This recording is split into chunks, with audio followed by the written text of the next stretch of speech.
سلام، اسم من هناست.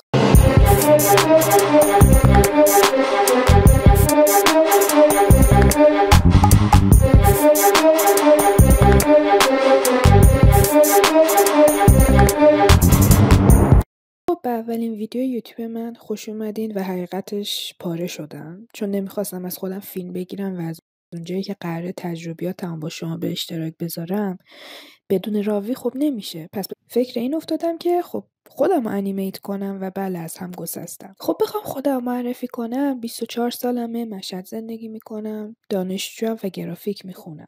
از روزی که چشم باز کردم عاشق نقاشی و تصویرسازی بودم و تا الان هم همچنان هستم. خب من خیلی کار رو انجام میدم. معمولاً اگه پر انرژی و آرت بلاک نباشم روزی حدوداً 15 ساعت پشت لپتاپم و چشم و کمر و گردن و اعصابمو دچار اصطکاک و فرسایش میکنم، ولی لحظه به لحظهش برام لذت بخشه. قبل اینکه به فکر انیمیت کردن کاراکتر خودم برای این ویدیو بیفتم 5-6 بار ویدیو ضبط کرده بودم برای یوتیوب و ادیت کرده بودم و حتی یه بار یکیشو پست کرده بودم.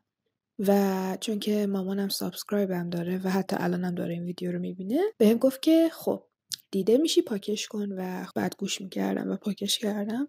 خلاصه خیلی ویدیو گرفتم از خودم و ادیت کردم و صحبت کردم رو اون ویدیو، ولی باز هم دلم راضی نشد که بذارم. نه به خاطر حرف مامانم، خودم دوست ندارم و به فضای شخصیم خیلی برام مهمه. پس بر هم به فکر انیمیت کاراکتر افتادم و غیر از این که برای یوتیوب لازم داشتم بهم کمکم میکنه که کلی چیزی یاد بگیرم. سر همین ویدیو شاید حدوداً یه هفته پای لپتاپ بودم و پدرم در اومد، ولی ارزششو داشت چون کلی چیزی یاد گرفتم.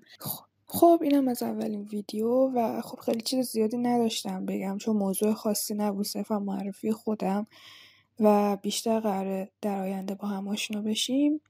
متشکرم از توجهتون. تا ویدیوی بعدی خداحافظ و اینکه لطفاً نظراتتون رو برام بنویسین و به بهتر شدن اینجا کمک کنید. من تنهایی از پس این همه کار بر نمیام. خداحافظ.